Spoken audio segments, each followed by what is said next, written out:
मैं गीता पर हाथ रखकर कसम खाता हूँ, जो कहूंगा सच कहूंगा, सच के सिवाय कुछ नहीं कहूंगा। जज साहब, शहीद स्मारक पर जो भी कुछ हुआ मेरी आंखों के सामने हुआ।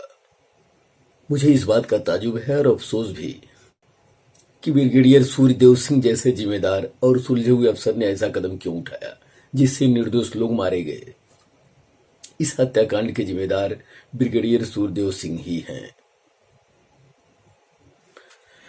Hello friends, good morning. Welcome to our channel Target with Lalan Sharma. Today we will discuss about acceleration due to gravity. तो विद्यार्थी हम लोग क्वालिटी ऑफ कंसेप्ट देखेंगे। बस आपको ध्यान से देखने की जरूरत है, भगवान कसम जादू होगा। आइए देखते हैं।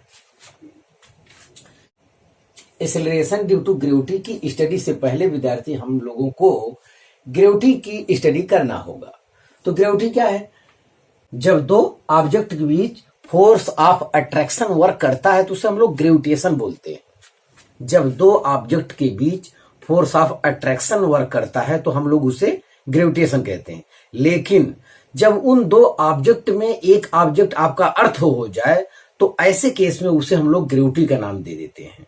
ध्यान दें, उन दो ऑब्जेक्ट में अगर एक ऑब्जेक्ट आपका अर्थ हो जाए तो हम उसे ग्रेविटी नाम दे देते हैं। ये चीज आपको ध्यान देना है। अर्थ किसी ऑब्जेक्ट को जिस फोर्स से अपने सेंटर की ओर अट्रैक्ट करता है उसी फोर्स को कहा जाता है ग्रेविटी। ध्यान दें, gravity is the force by which earth attracts a body towards its centre. It is a special case of gravitation. देखिए यहां भी लिखा है it is a special case of gravitation. मतलब दो ऑब्जेक्ट के बीच जो फोर्स ऑफ अट्रैक्शन वर्क करता है उसे ग्रेविटेशन कहते हैं। लेकिन अगर उन दोनों ऑब्जेक्ट में एक ऑब्जेक्ट आपका अर्थ है, जिस पर आप खड़े हैं, बैठे हैं, लेटे हैं, अगर आपका अर्थ है तो उसे हम लोग ग्रेविटी नाम दे देते हैं। तो अर्थ जिस फोर्स से किसी ऑब्जेक्ट को अपने सेंटर की ओर अट्रैक्ट करता है उसी फोर्स का नाम है ग्रेविटी।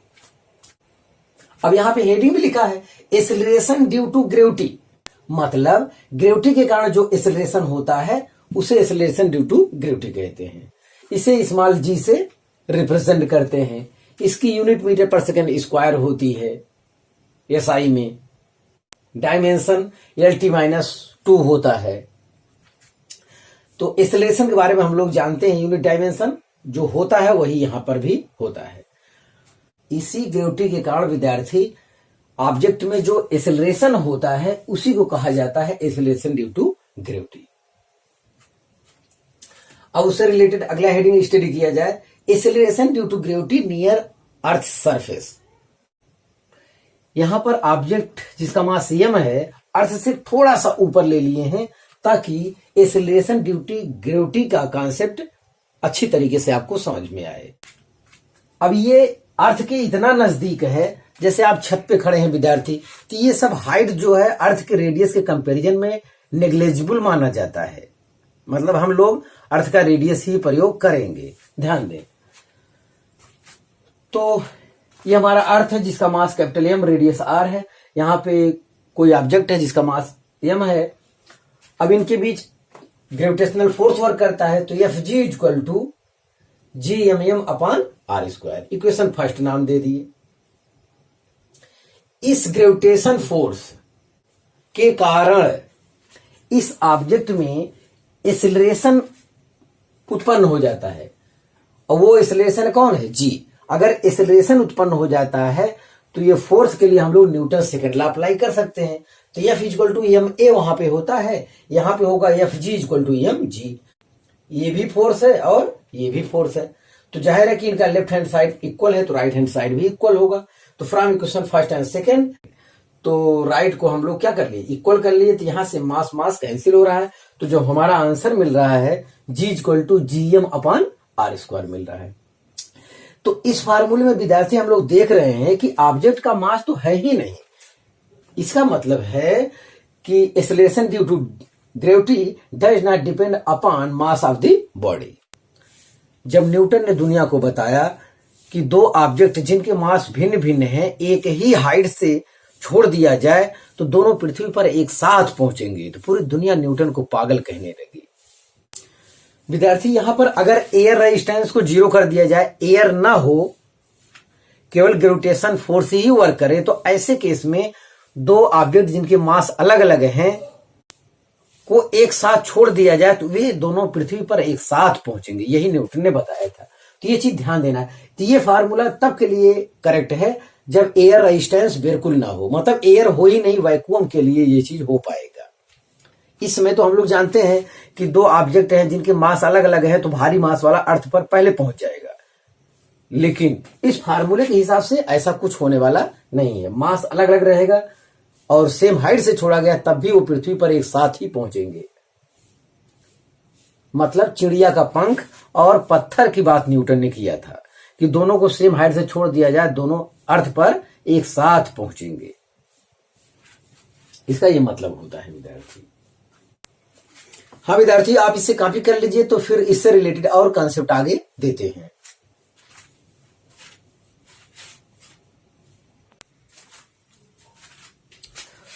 हाँ विद्यार्थी, आगे का हेडिंग है वेरिएशन इन जी।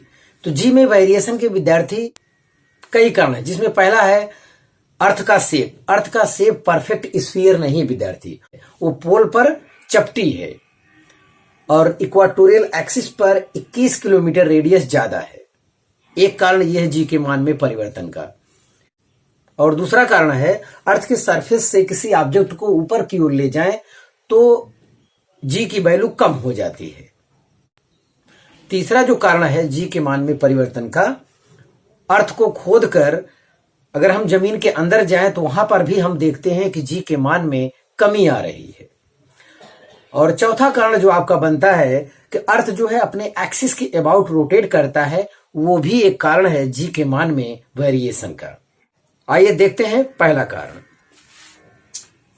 तो वेरिएशन इन जी, तो पहला है variation in g due to shape of earth. तो विद्यार्थी ध्यान दें, ये आपका अर्थ जो है परफेक्ट स्फीयर नहीं है। इसे कहा जाता है इक्वाटोरियल एक्सिस, इसे कहा जाता है पोलर एक्सिस। इक्वाटोरियल एक्सिस पर अर्थ की जो रेडियस होती है वो 21 किलोमीटर ज्यादा होती है। इक्वाटोरियल एक्सिस पर अर्थ की जो रेडियस होती है विद्यार्थी वो 21 किलोमीटर ज्यादा होती है एज कंपेयर पोलर एक्सिस। इसीलिए अर्थ का शेप होता है earth is elliptical in shape. तो विद्यार्थी इक्वेटर और पोल पर जी की स्टडी के लिए हम देखते हैं from g equal to G M upon R square, यह फार्मूला होता है। तो एट इक्वेटर मतलब यहां पर देखते हैं तो G E equal to G M upon R E square. Capital G तो यूनिवर्सल कांस्टेंट है और capital M mass of the earth है। जी ई लिखा है, ई मतलब इक्वेटर पर हम फाइंड कर रहे हैं। और आर ई स्क्वायर, ये आर ई जो है इक्वाटोरियल रेडियस है और आर पी पोलर रेडियस है, ये चीज ध्यान देना है। तो एट इक्वेटर पर जी ई इक्वल टू है जी एम अपॉन आर ई स्क्वायर। इक्वेशन फर्स्ट नाम दे देते हैं। इसकी वैल्यू ये भी लिखा जा सकता है, पोलर रेडियस के कंपैरिजन में इक्वाटोरियल रेडियस जो है 21,000 मीटर ज्यादा होता है या 21 किलोमीटर ज्यादा होता है। इसको यूं भी लिखा जा सकता है। एट पोल्स मतलब यहां की बात हो रही है, नॉर्थ पोल साउथ पोल पर gp equal to GM upon rp square. Rp आपका है पोलर रेडियस, इक्वेशन सेकंड हो गया। तो यहां पे देखिए, since equatorial radius is greater then polar radius, जो ये रेडियस है ये पोलर रेडियस से क्या है, ज्यादा है। जिसका डिनोमिनेटर ज्यादा रहेगा उसकी वैल्यू कम रहेगी, जिसका डिनोमिनेटर कम रहेगा उसकी वैल्यू ज्यादा रहेगी। तो ये कम है तो इसकी वैल्यू ज्यादा रहेगी और ये यहां पे ज्यादा है तो इसकी वैल्यू कम रहेगी। तो यहां पर लिखा है since equatorial radius is greater then polar radius so GP is greater then GE. मतलब पोल पर जो है एक्सेलरेशन ड्यू टू ग्रेविटी की वैल्यू इक्वेटर की तुलना में ज्यादा होता है। तो विद्यार्थी यहां से ये एक रीजन है कि जी की वैल्यू क्या होती है, चेंज होता है। मतलब अगर हम इक्वेटर से पोल की ओर जाते हैं तो जी की वैल्यू इंक्रीज कर जाएगी, तो जाहिर है हमारा वेट भी क्या हो जाएगा, बढ़ जाएगा। यहां तक जाने के लिए यहां पर आपका वेट ज्यादा होगा। तो ये एक कारण है। ये परफेक्ट यहां से रीजन नहीं पता चल सकता, क्योंकि कई रीजन है। कई रीजन को जब सम्मिलित करेंगे लास्ट में, तब जाके हमारा पूरा कंसेप्ट पता चलेगा। यहां से बस आपको केवल इतना जानना है कि जो है अर्थ जो है पोल पर चपटी है और इक्वेटोरियल एक्सिस पे 21 किलोमीटर रेडियस ज्यादा है। इसी वजह से इक्वेटर पर जी की वैल्यू कम होती है और पोल पर जी की वैल्यू ज्यादा होती है। इतना कंसेप्ट आपको जानना है। अगर आप चाहते हैं कितना ज्यादा होगा, ये इसका कैलकुलेशन करना चाहते हैं, तो विद्यार्थी इतना यही आएगा। मतलब पोल पर जो जी की वैल्यू होगी वो कितना ज्यादा होगी इक्वेटर के कंपैरिजन में, तो 0.018 मीटर पर सेकंड स्क्वायर, इतना वैल्यू ज्यादा होगी। तो बहरहाल इसकी आपको जरूरत नहीं है। आप बस इतना ही जानिए कि पोल पर जो है जी की वैल्यू इक्वेटर के कंपैरिजन में ज्यादा होती है, इतना ही बहुत है। तो आप इसे कॉपी कर लीजिए, तो फिर आगे का कॉन्सेप्ट देते हैं।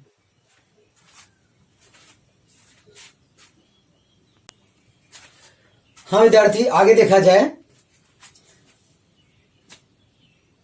दूसरा reason, variation in ji with height. मतलब ये आपका अर्थ है, इसका मास m है, रेडियस r है। ऑब्जेक्ट अर्थ के सरफेस पर रखा है, तो ये acceleration due to gravity small G प्रयोग कर रहे हैं हम।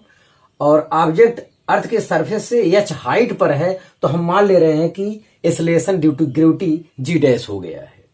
तो अब इसका हम लोग यहां पर यूज करते हैं। देखें, अर्थ के सरफेस पर acceleration due to gravity gm/r² हो गया, और h हाइट पर acceleration due to gravity g dash equal to gm/r+h हो गया, या स्मॉल r का स्क्वायर कह सकते हैं। Dividing equation 2 by equation first, तो 2 में फर्स्ट से डिवाइड करते हैं तो g डैश अपॉन g आया, और ये देखिए इतना gm/r+h का होल स्क्वायर अपान इतना है कि ये पलट जाएगा, तो r²/gm, तो gm से gm कैंसिल हो गया। जो हमें मिल रहा है वो r²/r+h का होल स्क्वायर मिल रहा है विद्यार्थी। तो ध्यान दिया जाए, इस r² को 1 अपान करके नीचे r² लिखा जा सकता है। इसे लिख सकते हैं विद्यार्थी 1/r+h का होल स्क्वायर बटे में r², ऐसा लिख सकते हैं विद्यार्थी। अगर ऐसा आप लिख सकते हैं विद्यार्थी, तो इसका हम लाभ उठाएंगे। देखते हैं, तो दोनों होल स्क्वायर है, तो इसको r को अंदर ले लिए, तो इस टाइप को हम लिख सकते हैं r+h/r का होल स्क्वायर। तो r/r 1 हो जाएगा, h/r रह जाएगा, तो g'/g इज इक्वल टू आया 1 इन ब्रैकेट में 1+h/r का होल स्क्वायर। अब इस g से त्रिज्या प्रोडक्ट कर देंगे तो ये यहां चला जाएगा, तो g डैश इक्वल टू जो फार्मूला आया g/1+h/r का whole square. Variation in g with height के लिए ये फार्मूला आया, जो ऑलवेज करेक्ट है। This formula is always correct. It is useful if h is greater than 320 kilometre. ध्यान दिया जाए विद्यार्थी, अभी इससे रिलेटेड और कंसेप्ट बाकी है, मैं आगे अभी बता रहा हूं आपको। ध्यान दें, ये फार्मूला तो हमेशा के लिए करेक्ट है, लेकिन इस फार्मूले से न्यूमेरिकल लगाने से तब आपको लाभ मिलेगा जब हाइट जो है ये चीज 320 किलोमीटर से ज्यादा दिया हो, तब इसका उपयोग करना लाभकारी होगा कैलकुलेशन में। ध्यान दें, if h equal to r, मतलब जो ऑब्जेक्ट है आपका अर्थ के रेडियस के बराबर ले जाए, 6400 किलोमीटर ऊंचाई पर ले जाए अर्थ के सरफेस से, ऐसे केस में एक्सेलरेशन ड्यू टू ग्रेविटी अर्थ के एक्सेलरेशन ड्यू टू ग्रेविटी के कंपैरिजन में 1/4 रह जाएगा विद्यार्थी। यहां पे रखो, अर्थ का रेडियस रख दो यहाँ h के स्थान पे। अगर अर्थ के रेडियस के बराबर हाइट पर हम किसी ऑब्जेक्ट को ले जाते हैं विद्यार्थी, तो क्या होगा, देखें r/r 1 हो जाएगा, 1 + 1 2, 2 का स्क्वायर 4। तो acceleration due to gravity g' equal to g/4 हो जाएगा। मतलब ऊपर जाने पर जी का मान क्या हो रहा है, डिक्रीज कर रहा है। देखिए जिसका डिनोमिनेटर ज्यादा हो जाए तो जाहिर है कि उसकी वैल्यू क्या हो जाएगी, कम हो जाएगी। इसके आगे भी और कॉन्सेप्ट है, इसे आप कॉपी कर लीजिए तो फिर आगे का कॉन्सेप्ट और देखते हैं।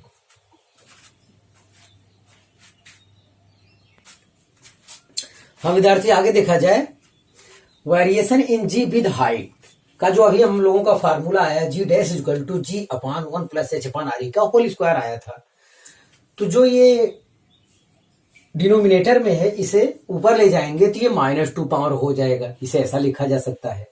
एच अपॉन आर की वैल्यू जो है 1 से बहुत कम है, मतलब 1 plus x power n type से अगर हो जाए कहीं विद्यार्थी 1 प्लस एक्स पावर एन इस टाइप से कहीं फार्मूला मिल जाए तो इसे हम बाइनोमियल थ्योरम कहते हैं मैथमेटिक्स में, उसका प्रयोग करते हैं। तो इसका नियम ये है 1 प्लस एन एक्स लिखा जाता है। क्या लिखा जाता है, 1 प्लस एन एक्स, इस टाइप से लिखा जाता है।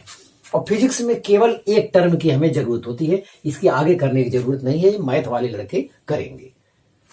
यस, तो यही विद साइन पावर का यहाँ पे क्या किया गया, प्रोडक्ट किया गया है। तो ऐसे केस में variation in ji with height वाला एक नया फार्मूला आया G dash equal to G in bracket 1 minus 2h upon R. ध्यान दे यहाँ पावर में जो भी साइन रहेगा प्लस या माइनस वो यहाँ प्रयोग किया जाएगा, इससे यहाँ पे प्रोडक्ट हो जाएगा। देखिए 1 प्लस एन एक्स, अब यह निगेटिव है तो निगेटिव रखा जाएगा, ध्यान दिया जाए। अब ये भी हाइट वाला फार्मूला है, अर्थ के सरफेस से एच हाइट पर जाने पर एक्सेलरेशन ड्यू टू ग्रेविटी इतना रह जाता है। तो ये फार्मूला यूजफुल कब है ये ध्यान देना, कब इसे अप्लाई करना चाहिए। It is useful if H is less than 320। अगर हाइट का मान 320 किलोमीटर से कम है विद्यार्थी तो ये फार्मूला ज्यादा लाभकारी है, ध्यान दिया जाए। अब यहां पे देखा जाए जी से अंदर प्रोडक्ट करेंगे, जी माइनस 2gh अपॉन आर आ रहा है। तो जी के मान में कितना डिक्रीज हुआ, ये जी पीक वैल्यू है और ये कम वैल्यू है जी डैश, तो जी माइनस जी डैश ये इधर का इस तरफ करेंगे तो पॉजिटिव हो जाएगा, तो जी माइनस जी डैश आएगा 2hg अपॉन आर।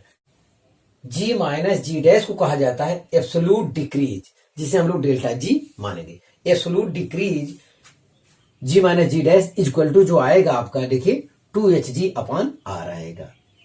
इसे इस टाइप से भी पूछा जा सकता है। फ्रैक्शनल डिक्रीज, फ्रैक्शनल कहेगा तो ये जी से डिवाइड करना होगा, ये जी नीचे आ जाएगा। देखिए delta g upon g is equal to कितना बचा 2h अपॉन आर, ये फ्रैक्शनल डिक्रीज हो गया। परसेंटेज डिक्रीज, परसेंटेज डिक्रीज की अगर बात करता है विद्यार्थी तो दोनों तरफ 100 से प्रोडक्ट कर देंगे। Delta g upon g into 100 is equal to 2h upon R into 100। तो यहां पर विद्यार्थी एच हाइट पर जाने पर जी के मान में जितने परसेंट की कमी होगी वो इस फार्मूले की सहायता से पता चल जाएगा। हाँ, एक इससे रिलेटेड एक और कॉन्सेप्ट विद्यार्थी, जी डैश इक्वल टू जी ऐसा कब होगा विद्यार्थी, अर्थ के सरफेस से आप 5 किलोमीटर या 10 किलोमीटर तक भी चले जाएं तो जी के मान में चेंजिंग नहीं होगा, ऐसा आप मानकर चलेंगे। उसी हिसाब से प्रॉब्लम को सॉल्व करेंगे। मान लेते हैं अर्थ के सरफेस से आप 5 किलोमीटर या 10 किलोमीटर तक भी चले गए तो आप कि जी के मान में परिवर्तन नहीं के बराबर होगा, ये चीज आपको ध्यान देना है। तो इसी दिशा में जी डैश इक्वल टू जी ही मानेंगे। जो अर्थ पर एक्सेलरेशन ड्यू टू ग्रेविटी है वही 10 किलोमीटर हाइट तक भी होगी, ऐसा आप मानकर चलेंगे। जो प्रॉब्लम आपको मिलेगा वो ज्यादा किलोमीटर वाला रहेगा, तो ये कंसेप्ट भी दिमाग में बनाए रखेंगे। तो अर्थ के सरफेस से हाइट पर जाने पर जी का मान डिक्रीज करता है, ये बात कंफर्म हो गया है विद्यार्थी। आप इसे कॉपी कर लीजिए। तो वेरिएशन इन जी से रिलेटेड कुछ और कंसेप्ट हम देते हैं।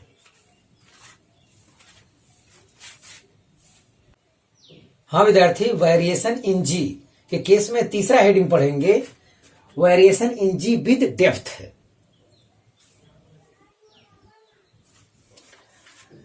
तो अब की बार केस ले रहे हैं विद्यार्थी कि अर्थ के सरफेस पे कोई ऑब्जेक्ट रखा हो तो एक्सेलरेशन ड्यू टू ग्रेविटी जी होगा। अब अर्थ के अंदर जाएंगे खोद कर, जहां पे कोयला होता है ऐसा मान के चलिए, वहां पे अगर जाते हैं तो acceleration due to gravity g dash रह जाता है। ध्यान दे विद्यार्थी, जब सरफेस पर है तो ऐसे में फार्मूले में हम लोग अर्थ का मास कैपिटल एम प्रयोग करेंगे, रेडियस कैपिटल आर प्रयोग करेंगे। जब एच डेप्थ में चला गया तो रेडियस रह गया कितना, आर माइनस डी रह गया। अब जो हम लोग रेडियस प्रयोग करेंगे और मास प्रयोग करेंगे, जो अब रेडियस हो जाएगा आर माइनस डी, या शुरू में आर डैश मानकर चलेंगे, और इस रेडियस के अंतर्गत जो मास आएगा वो एम डैश मानेंगे। ये चीज ध्यान देना है आपको। तो विद्यार्थी आपको ये मान के चलना चाहिए कि जो अर्थ होता है वो लेयर के रूप में होता है। तो इतना लेयर अंदर जब आए हैं तो इस लेयर के अंतर्गत जो मास बचेगा वो मास प्रयोग किया जाएगा यहां जी डैश वाले के लिए। अब आगे देखते हैं। जब ऑब्जेक्ट अर्थ के सरफेस पे है तो acceleration due to gravity g equal to G M upon R square है। इक्वेशन फर्स्ट हो गया। अब हमारा ऑब्जेक्ट यहां पर है, यानी डी गहराई पर नीचे है, ये चीज आपको देखना है। तो यहां पर अगर ऑब्जेक्ट है तो एक्सेलरेशन ड्यू टू ग्रेविटी जो हम प्रयोग करेंगे जी डैश इक्वल टू हो जाएगा G M dash upon R dash का स्क्वायर। हम ये रेडियस को अभी के लिए मान ले रहे हैं क्या, आर डैश, और इसमें जो मास है इस रेडियस के अंतर्गत जो मास आएगा उसे मान ले रहे हैं क्या, एम डैश। ध्यान दें मैं कह रहा हूं अर्थ जो है कई लेयर के रूप में होता है, ऐसा आप मानकर चलेंगे। पतला पतला कई लेयर है तो जान लीजिए कि ये वाला लेयर, यहां इस लेयर से लेकर इतना मास एम डैश है। Dividing equation 2 by equation first, पहले वाले की तरह यहां भी करना है। तो जी डैश अपान जी आया और फिर इतना अपान इतना आया, तो ये पलट जाएगा, तो यहां आया कैपिटल जी से कैपिटल जी कैंसिल हो गया, तो यहां बच रहा है M dash upon M into देखिए R square upon R dash का स्क्वायर, इतना हो रहा है।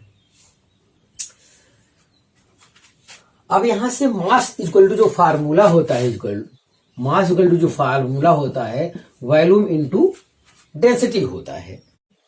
यहां पर विद्यार्थी अर्थ का डेंसिटी को हर जगह सेम माना गया है, इसे आप एवरेज डेंसिटी भी कहेंगे। क्यों, अर्थ की डेंसिटी हर जगह सेम तो होती नहीं, कहीं पानी होता है, कहीं सोना होता है, कहीं कोयला होता है, तो जाहिर है कि अर्थ की डेंसिटी हर जगह एक जैसा नहीं है। तो उसका एवरेज डेंसिटी ले लिए हैं रो, जो हर जगह हम लोग प्रयोग करते हैं, ध्यान दिया जाए। तो मास इक्वल टू होता है वॉल्यूम इंटू डेंसिटी, वही यहां पे प्रयोग किया गया। इस मास के स्थान पर लिखा गया volume into density. Volume 4/3 pi R cube होता है, लेकिन एम डैश वाले के लिए जो रेडियस है वो आर माइनस डी है।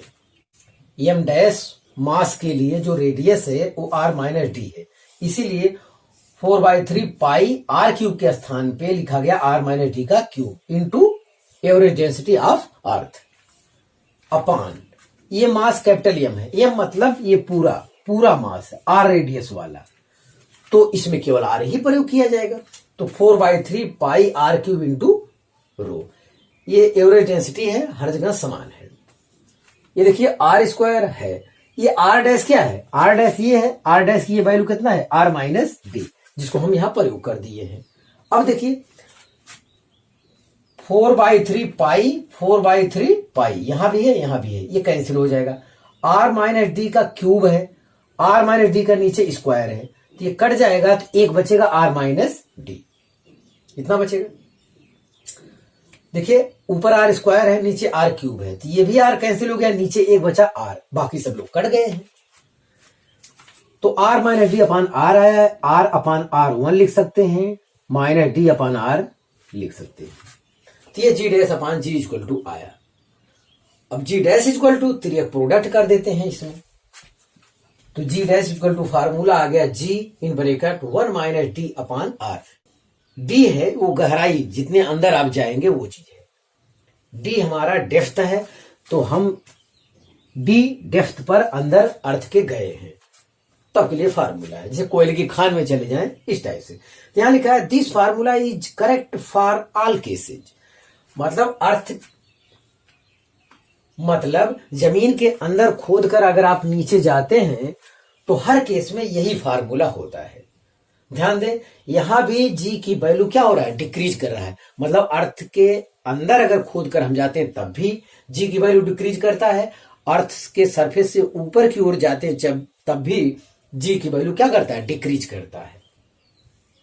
तो विद्यार्थी आप इसे कॉपी कर लीजिए। तो इसमें अभी कुछ और कॉन्सेप्ट बाकी है जिसको आगे हम बता रहे हैं। हाँ विद्यार्थी, variation in ji with depth से रिलेटेड कुछ और कॉन्सेप्ट आपको बताना था। तो देखिए, तो हमारा अभी फार्मूला आया था G dash equal to G in bracket 1 minus D upon R. तो विद्यार्थी अगर डी इक्वल टू आर हो जाए तो जी डैश इक्वल टू 0 हो जाए, मतलब कोई ऑब्जेक्ट जो है सेंटर पे पहुंच जाए तो एक्सेलरेशन ड्यू टू ग्रेविटी क्या हो जाएगा, 0 हो जाए। अगर कोई आदमी अर्थ के सेंटर पे पहुंच जाए तो ऐसे केस में उसका वेट 0 हो जाएगा। ये चीज आपको ध्यान देना है। तो यहां पे रख दीजिए डी के स्थान क्या, आर, तो आर अपन आर 1 हो जाएगा, 1 माइनस 1 0, तो आपका आंसर आ जाएगा। तो अब यहां से देखिए, मतलब अर्थ के अंदर जाने पर भी जी कमांड डिक्रीज कर रहा है। तो कितना डिक्रीज कर रहा है ये पता करते हैं। देखिए ये आएगा G minus G D upon R, तो जी माइनस जी डैश तो हो जाएगा G minus ji dash is equal to D ji upon R. तो ये चीज आ रहा है। तो अगर सब्ट्रैक्ट करने के बाद पॉजिटिव आ रहा है तो इसका मतलब डिक्रीज कर रहा है, ध्यान दिया जाए। तो इसे कहा जाता है absolute decrease. Delta g is equal to g minus ji dash, ऐसे केस में आ रहा है डी जी अपॉन आर। अगर फ्रैक्शनल डिक्रीज कोई बोलता है तो डेल्टा जी अपॉन जी ये नीचे ले जाएंगे तो क्या बचेगा, d upon R. Percentage decrease की कोई बात करता है तो delta g upon g into 100, तो मतलब 100 से दोनों तरफ प्रोडक्ट कर देगा। तो यहां से परसेंटेज डिक्रीज आएगा, मतलब डी गहराई में नीचे जाने पर, मतलब डी डेप्थ में अर्थ के अंदर जाने पर जी के मान में कितना परसेंटेज कमी होगा इस फार्मूले से पता चल जाएगा। हम विद्यार्थी ये कंसेप्ट हमारे यहां कंप्लीट होता है। नोट में एक चीज देख लिया जाए कि मतलब अगर विद्यार्थी डी को एच सिंबल ही प्रयोग करते हम लोग केवल, तो ऐसे केस में देखिए जब हम एच हाइट पर जा रहे थे तो वहां पे आ रहा था हमारा, वहां पे डी के स्थान पे आ रहा था 2h जी अपान आर। यहाँ डी के स्थान पे 2h अपान आ रहा था, यहाँ 2h अपान आ रहा था इससे पहले वाले में। तो वही नोट यहाँ पे कहा गया है the rate of decrease of g outside the earth, लेकिन शर्त है h is very very less than R, मतलब 320 किलोमीटर से कम होना चाहिए एच की value, is double to that of inside the earth, मतलब ऊंचाई पर जाने पर जी के मान में कमी 2 गुना होता है एज कंपेयर टू अर्थ के अंदर जाने पर। यस, लेकिन शर्त है h is very very less than R. तो विद्यार्थी आप इसे कॉपी कर लीजिए। तो हाँ विद्यार्थी, आज बस इतना ही।